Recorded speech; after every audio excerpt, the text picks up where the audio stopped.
আসসালামু আলাইকুম। আমি এখন বানাচ্ছি খুব সহজ এবং খুব কম খরচে অসাধারণ একটা বিরিয়ানি। এটা হচ্ছে আলুর বিরিয়ানি। জি, মাংসের যে দাম তাতে মাংস দিয়ে বিরিয়ানি খাওয়া অনেকেরই সাধ্যের বাইরে চলে গেছে। আমার তো অন্তত গেছে, কিন্তু মনে স্বাদটা তো রয়ে গেছে। তো একটা রেসিপি পেয়ে গেলাম, ওইটা দেখে বানায় দেখলাম যে খাইতে দারুণ মজা। চিন্তা করলাম আপনাদের সাথেও শেয়ার করি।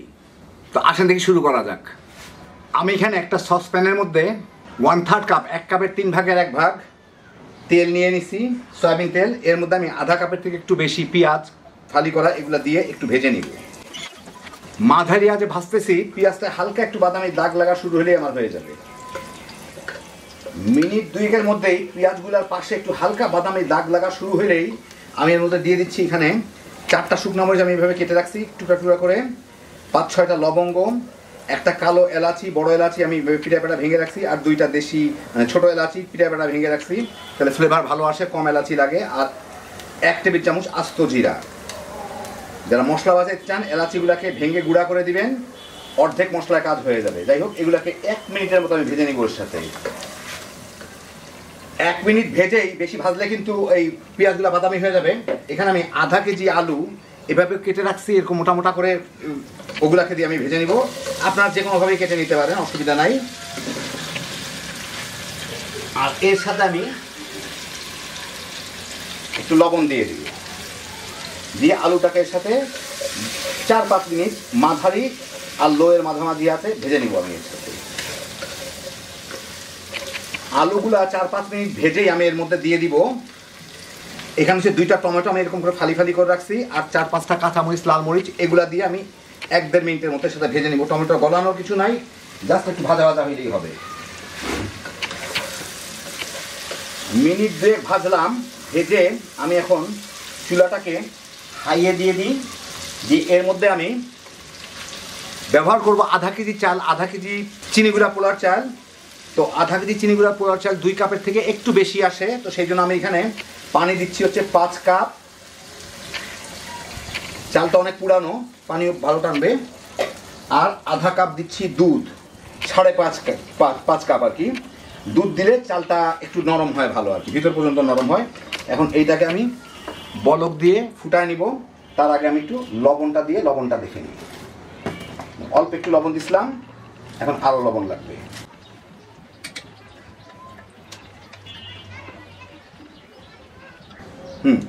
লবণটা কিন্তু নর্মাল আমরা যেভাবে পোলাও খাই তার থেকে একটু বেশি রাখা লাগবে, কারণ হচ্ছে আলু কিন্তু প্রচুর লবণ টানবে। সেই জন্য হালকা একটু বেশি লবণ রেখে দিবেন প্রথম দিকে, তাহলে ভালো হবে। যাই হোক, এখন আমি এটাকে বলকে নিয়ে আসবো।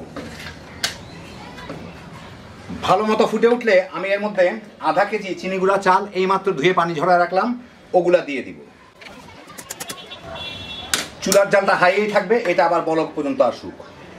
মাঝে মাঝে একটু নেড়ে দিব যাতে চালগুলা নিচের দিকে গিয়ে লেগে না যায়। বলক আসা 2-3 মিনিটের মধ্যেই দেখবেন যে পানিগুলা, এটা কিন্তু পোলার চাল, চিনি গুঁড়া চাল, এটা কিন্তু আতপ চাল, খুব দ্রুত পানি টানা শুরু করে। এখন ঐচ্ছিক, এর মধ্যে দিলেও দিতে পারেন, না দিলে না দিতে পারেন। কয়েক ফোঁটা কেওড়া জল দিলে ফ্লেভারটা ভালো আসে। আমি আধা চা চামচেরও কম কেওড়া জল দিয়ে দেবো এর মধ্যে, একটু কয়েক ফোঁটা মাত্র। আর আরেকটা জিনিস দিলে স্বাদ অসাধারণ হয়, যারা খান দিবেন। জিনিসটা যদিও ক্ষতিকর না, ভুল ধারণা প্রচলিত আছে, সেটা হচ্ছে টেস্টিং সল্ট। পারলে 1 চামচ টেস্টিং সল্ট দিয়ে দিয়ে এই আর 5-6 মিনিটের মধ্যে দেখেন পানিগুলো শুকায় গেছে। এইভাবে আমি নাড়া দিলে দেখবেন একদম নিচের থেকে কোনো পানি নাই। এটাকে ভালো মতো একটু মিলাই দিব, হালকা হালকা অল্প অল্প পানি থাকা অবস্থায় উপর নিচ করে দিলাম আর কি। এখন আমি এটাকে দমে দিব। সরাসরি দমে দেওয়া যায়, সরাসরি দমে দিলে অনেক সময় আমার পাতলা জিনিস, মানে পাত্রটা নিচে পুড়ে যাইতে পারে। আমি পাশের চুলা একটা তাওয়া এরকম গরম রাখছি, মোটা তাওয়া, ওর উপরে আমি এটাকে বসায় দিব। বসায় এটাকে ঢেকে দিব, দিয়ে আমার চুলার সবচেয়ে কম জালে আমি এটাকে 20 মিনিট জাল দিব। একদম কম জালে, নিবু নিবু জালে। সরাসরি চুলার উপর দিলে অনেক সময় নিচের দিকটা একটু বাদামি হয়ে পুড়ে যায়। আর আমার এই পাত্রটাও খুব একটা মোটা না, তো সেই জন্য আমি তাওয়ার উপরে দিয়ে দিলাম। তো 20 মিনিট দমে থাকুক, খোলা টোলার দরকার নেই, কোনো কিছু দরকার নাই। তারপর এটাকে একবার গোল করে দিতে হবে। 20 মিনিট পরে আমি দেখাচ্ছি আপনাদেরকে। 20-22 মিনিট পরে, প্রায় 22 মিনিটের মতো হয়ে গেছে। আমি চুলাটাকে এখন বন্ধ করে দিব। বন্ধ করে এটাকে আমার গোল করে দিতে হবে। গোল করা মানে হচ্ছে উপরের চালগুলো সাধারণত একটু সিদ্ধ হইতে চায় না অথবা একটু কম সিদ্ধ হয়। এখন আমার নিচ থেকে এইভাবে ধরে এনে এইগুলাকে এর উপরে এইভাবে দিয়ে দিতে হবে। নিচ থেকে কিছু চাল এনে উপরেগুলার উপরে দিয়ে রাখলেই উপরের যে কটা চাল দেখবেন যে সিদ্ধ হয় নাই কিংবা একটু সাদা সাদা রয়ে গেছে ওগুলা সিদ্ধ হয়ে যাবে। আর বুঝতেই পারতেছেন পোলাওটা দেখেন কতখানি ঝরঝরা হয়েছে একদম। এখন আমি উপর থেকে এটা দিয়ে রাখবো। এটা হচ্ছে বাবুর্চিদের টেকনিক। আপনারা বাংলাদেশি যে কোনো চালের পোলাও রান্না করলে এই জিনিসটা করবেন, পানির মাপটা ঠিক রেখে দেখবেন সব পোলাও মানে সিদ্ধ হয়ে গেছে। উপরে কয়টা অনেক সময় হইতে চায় না, মানে কাঁচা কাঁচা থেকে যায়, সেটা আর থাকবে না। যাই হোক, আমি যে দেখেন চূড়ার মতো করে দিলাম, পাহাড়ের চূড়ার মতো, এটাকে বলে গোল করা।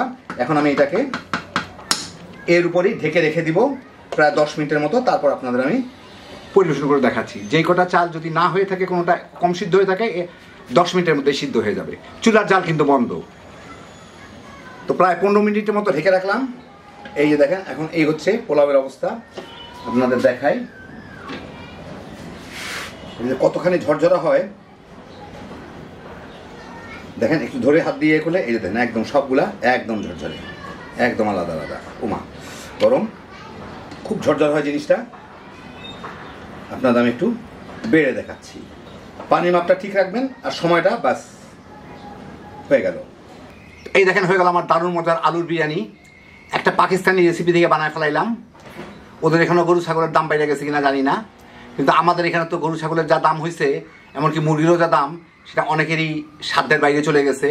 কিন্তু সাধ্যের বাইরে গেলে কি হয়েছে, স্বাদটা তো রয়ে গেছে। সে হাউসে হাউসে আমিও বানায় ফেলাইলাম, খায় দেখি দারুণ মজা। এইটাকে স্ন্যাক্স হিসাবেও খাওয়া যায়, ফুল মিল হিসাবেও খাওয়া যায়, এমনি খাওয়া যায়, অথবা সামান্য একটু সস দিয়েও খাওয়া যায়। খাইতে সাথে কোনো কিছুই তেমন দরকার হয় না। একবার বানায় দেখেন, তাইলেই বুঝবেন। বিশেষ করে বাচ্চারা কাড়াকাড়ি করে খাবে। হ্যাপি জোশের একটা আইটেম। খালি বানাইবেন, পোলাপান লয়ে তামা তামা করে খেয়ে ফেলাইতে পারবেন। আল্লাহ আপনাদের সবাইকে ভালো রাখুন, সুস্থ রাখুন, নিরাপদে রাখুন। ইনশাল্লাহ বেঁচে থাকলে আবার দেখা হবে। আল্লাহ হাফেজ।